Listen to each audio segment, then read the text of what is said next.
राधे राधे गुरुजी। जी गुरुजी मैं हरियाणा से आई हूँ। बोलो बेटा। करनाल लगता है और ससुराल रायसन है जी। लेकिन मेरा पति मुझे बहुत मारता है। पति मारते हैं? हाँ जी। कहाँ से हो आप? करनाल?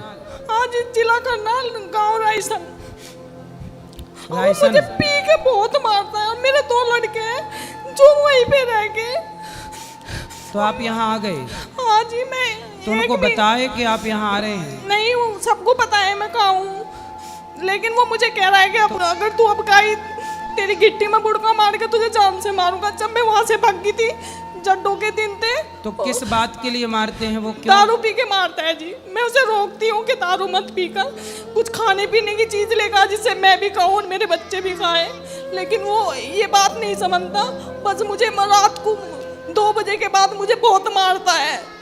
और पिटबुल का कुत्ता बांध रखा था, वो खोल देता था जिससे कोई मोहल्ले पड़ोस का मुझे छुटवाने भी ना आए। पिटबुल का कुत्ता था जी, 8000 का लिया था उसने। गंजा बेचा, उसमें भी मैंने उसका सपोर्ट करा क्योंकि मेरा धर्म था अपने पति की रक्षा करना। लेकिन उसने मुझे बहुत मारा जी। मैं जड्डों में भाग गई थी, मेरे सिर में कैंची मार रखी थी, खुन्ना खाई। और एक बामनी ने मुझे अपनी टूटी हुई चप्पल दी और मेरे पे ना कपड़े थे ना कुछ था। मैं बड़ी मुश्किल से अपने घरों आई भाग के रात तो को। उनके जो आपके सास ससुर हैं वो नहीं डांटते, उसे रोकते? उसने अपनी माँ को भी मारा, बाप तो मर गया उसका। वे 2 भाई हैं, एक बहन है उसके। तो उसके भाई लोग समझाते नहीं हैं? नहीं, वो सबको मारता है। उसने अपना भाई भौजी काट रखे थे।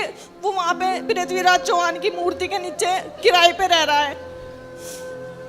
बहुत बुरा है जी, बहुत मारता है मुझे। मेरे दोनों लड़के वहीं रह गए। तो बच्चों को भी मारता है? मेरा के तो मारता था, पीछे पता नहीं।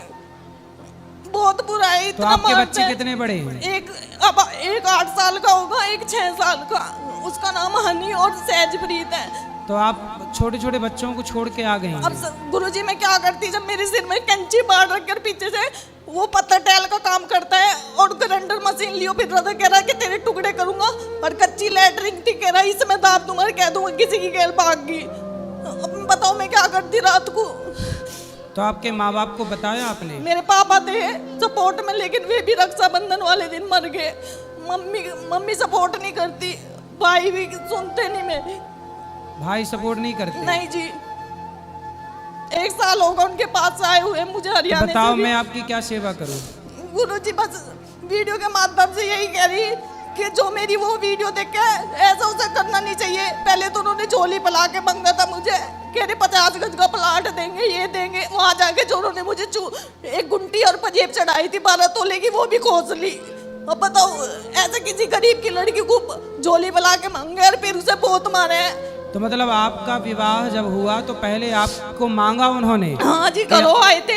2 बहन की शादी हुई थी मेरी गैल, मेरी छोटी बहन बड़े भाई तो आपको शादी के पहले पता नहीं था कि ये लड़के ऐसे हैं? शराब? नहीं जी, यूँ कहा था 2 भाई हैं और इनका मतलब पानीपत में भी खुद का प्लाट है और राजस्थान में भी अपना खुद का 250 गज का प्लाट है। ऐसा बोला था? हाँ जी। पर था नहीं? कुछ नहीं था, बस गांव में ही एक 250 गज का प्लाट है, उसमें 2 हिस्से हैं। मतलब देख लो, ऐसा होता है विवाह में फ्रॉड। इसलिए कहते हैं, पहले के लोग कहते थे विवाह करने के पहले पूरी पड़ताल करनी चाहिए, जांच करनी चाहिए कि लड़का शराब तो नहीं पीता, चरित्रहीन तो नहीं है, उसका किसी और के साथ मन चक्कर तो नहीं है। क्योंकि एक लड़की के सारी जिंदगी का सवाल है। अब देखो, इस लड़की की पूरी जिंदगी खराब कर दी उसने। झूठ बोल के विवाह कर लिया कि मेरे पास ये है ये है ये है, और अब देखो शराब पी के कैंची से मारने का प्रयास कर रहा है। मुझे मूंद के चला गया कमरे में और ठेके पे से दारू लेकर आया, कह रहा है 2 घूंट भर, अगर नहीं भरेगी तो तुझे मारूंगा। मैंने पी नहीं तो मैंने कैंची मार दी। तो आपको भी शराब बोलता? हाँ जी, पीने मुझे का? शराब पीवाता था। उसी दिन भी आई थी जिस दिन उसने मुझे कैंची मारी, कह रहा पी, नहीं पिएगी तो तुझे मारूंगा और कह दूंगा किसी की गैल भागी। और यहाँ कोई नहीं तेरे बारे में जाल पड़ताल करने का, क्योंकि पिटबिल का कुत्ता है, कोई नहीं बढ़ सकता घर में। सोचिए किस तरह से प्रताड़ित कर रहा है वो व्यक्ति, और ये बहन किस तरह से दुखी है। 2 बच्चे हैं छोटे छोटे, क्या होगा उन बच्चों का भविष्य, क्या होगा इनका भविष्य। अब इनका साथ ना इनकी माँ देने को तैयार, ना भाई देने को तैयार, ना समाज, कोई क्या करे भाई। पति ही साथ देगा एक काम करो, उसको ला सकते हैं या हम समझाएंगे उसको? बिल्कुल नहीं आने का जी, वो अपनी अपनी चलावे, हरियाणा वाले किसी की नहीं सुनते, अपनी अपनी चलावे। आपकी कथा सुन के, जैसे आपकी कथा चलती थी टीवी में, आप जैसे एक दो बार कह देते थे कि भाई आधी लड़कियों का घर माँ की वजह से बिगड़ा है, वो इतनी बात सुन के मुझे ही मारता था, कहता तेरी माँ भी ऐसा करती है, जिसमें मेरी माँ ने कभी भी मुझे कोई गलत शिक्षा नहीं दी, ना मेरी माँ कभी फोन करे थी। जब भी मैं अपनी माँ से बात करती थी, लैटरिन में लुक के बात करती थी, क्योंकि वो मुझे मेरी माँ से बात ही नहीं करने देता था। कभी भी मेरा पापा मेरा सिंधारा लेके गया तो चोरी था, चोरी तो मैं कथा में ये भी तो बोलता हूँ कि पत्नी का सम्मान करना चाहिए, तो वो वाली बात नहीं सुनता। ये बात नहीं सुनता था, बस जो चुगली की बात हुई थी वो सुन के मुझे ही मारा था बस जी।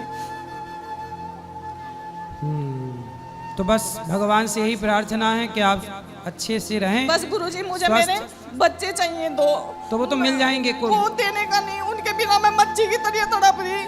नहीं तो वो क्यों नहीं दे रहा है? कह रहा कि तू अपने घर से लेकर आई थी, वो मुझे मेरे बच्चे दे दे। तो उसको बोलना तू अपने बाप के घर से ले आया था। मेरे बिना बता बच्चे हो जाते वहाँ, मेरे बच्चे दुआ दो मुझे, बस मुझे मेरे लड़के चाहिए दोनों। उसको आपने बोला नहीं कि भाई तू भी तो लाया नहीं था ना, मैं लाई थी?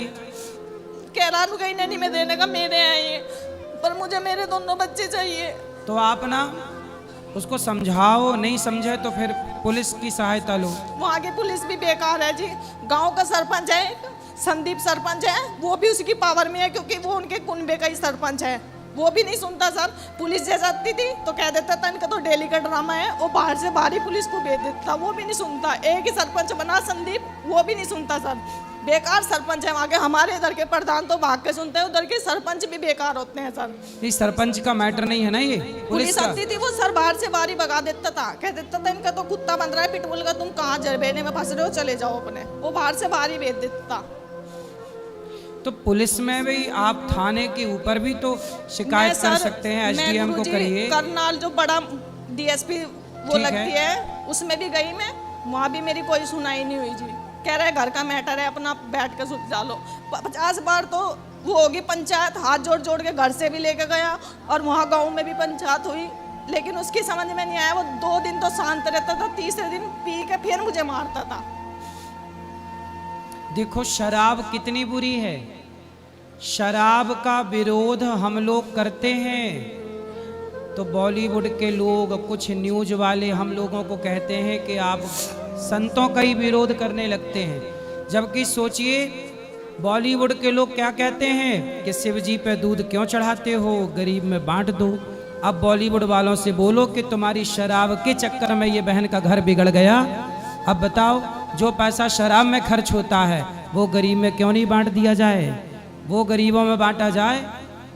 इसलिए शराब को प्रमोट किसने किया? शराब का प्रचार कौन करता है? बॉलीवुड करती है। तो अब बताइए बहन का घर बिगड़ा है तो जिम्मेदार कौन है? वो लोग जिम्मेदार हैं जो शराब को प्रमोट करते हैं। लोग क्या गीत गाते हैं, मुझे पीने का शौक नहीं, पीता हूँ गम भुलाने को।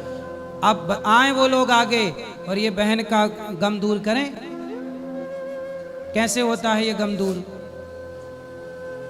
तो शराब पीना कितना नुकसानदायक। देखो ये लड़की का जीवन खराब, इसके 2 बेटे हैं, वो भी अब क्या भविष्य होगा उनका। भगवान से यही प्रार्थना है कि आपके पति को सद्बुद्धि आए और वो सही रास्ते पर आए। राधे राधे। राधे राधे गुरुजी, मैं बिचार से आई हूँ।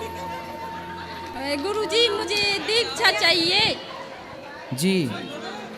मेरे पति यहाँ लुवाले आए, मैंने कहा मुझे गुरुजी के पास जाना है, आपके दर्शन होंगे, और गुरुजी आपसे गुरु दीक्षा चाहिए। कल सुबह 8 बजे। गुरुजी एक सवाल आपसे पूछना है। मैं सबको प्रेम करती हूँ, सास को जैसे देवरानी को, लेकिन मुझे कोई नहीं चाहता है। आपको कोई नहीं चाहता? नहीं गुरुजी।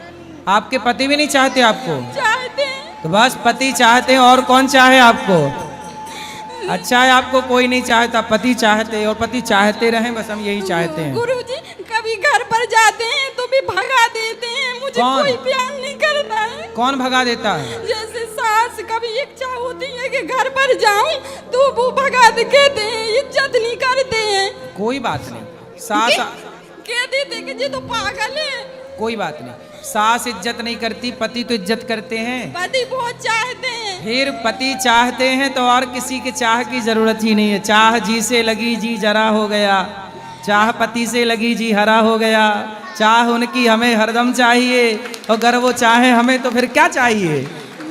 मैं देवरानी को बहुत चाहती हूँ, बहन सी मानती हूँ, लेकिन देवरानी मुझे समझती नहीं है।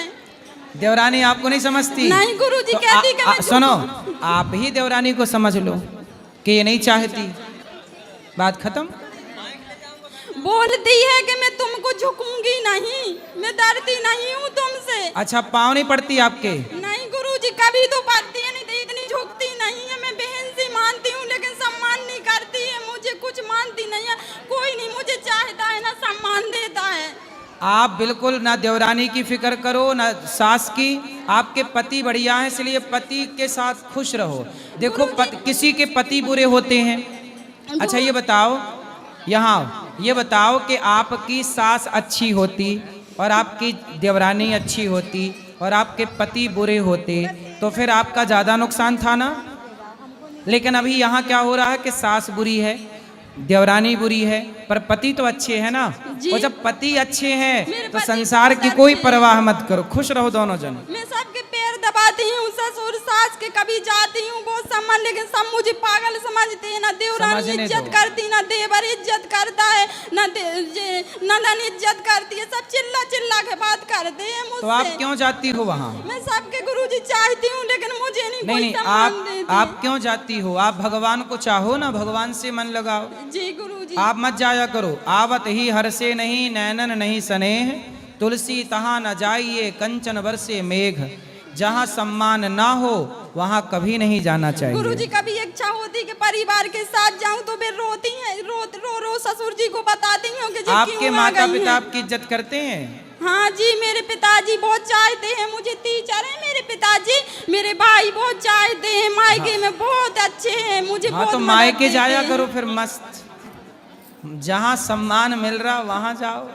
जी गुरुजी। ठीक है गुरुजी, ऐसा तो नहीं कि ससुराल जाने का को बहाना, ससुराल नहीं जाने का बहाना चाहिए। गुरुजी, मैं आपसे दीक्षा लेना चाहती हूँ। ठीक है, आप कब दोगे दीक्षा? कल सुबह 8 बजे। सब बैठ जाओ बेटा। जय श्री श्याम गुरुजी। गुरुजी, मेरा सवाल ये है, मैं अपने माता पिता के साथ पहली बार वृंदावन की धरती पे आया हूँ, तो आके बहुत आनंद लगा।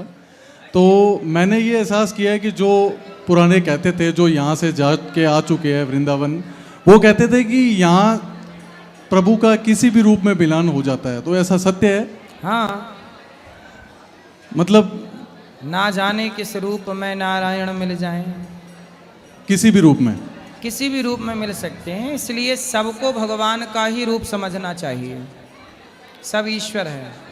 क्योंकि मेरी माता जी को भी 2 बार एहसास हुआ है, मेरी दीदी भी आई है, इनको भी एक बार एहसास हुआ है कि इनको कोई ना कोई ऐसे चलते फिरते में कोई चीज़ के पीछे है। तो ऐसा सत्य है? मैं ये जानना चाहता हूँ। यहाँ तो देखो,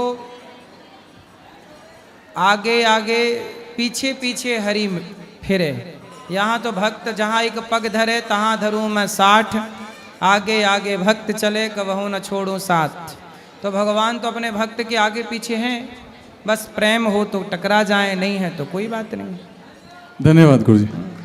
हाँ अभी गुरुजी राधे कृष्णा। राधे कृष्णा गुरुजी। जी राधे। गुरुजी जयपुर से आए हैं और वृंदावन घूमने के लिए आए थे, वैसे ही दर्शन करने के लिए। आपके भी दर्शन हो जाएंगे ऐसा सोचा ही नहीं था, और आपको टीवी चैनल के माध्यम से देखते थे, पहले यूट्यूब चैनल में काफ़ी देखते थे। आज आपको साक्षात देखने का मौका मिला, बहुत ही अच्छा लग रहा है गुरुजी। आपकी यहाँ की सेवाएं देखकर तो इतना दिल प्रसन्न हुआ है। यहाँ खाने की व्यवस्था देखी, गवों की व्यवस्था देखी, और आपका जो भाव देखा जनता के प्रति, वास्तव में बहुत ही सराहनीय लगा, बहुत ही अच्छा लगा गुरुजी। जी जी।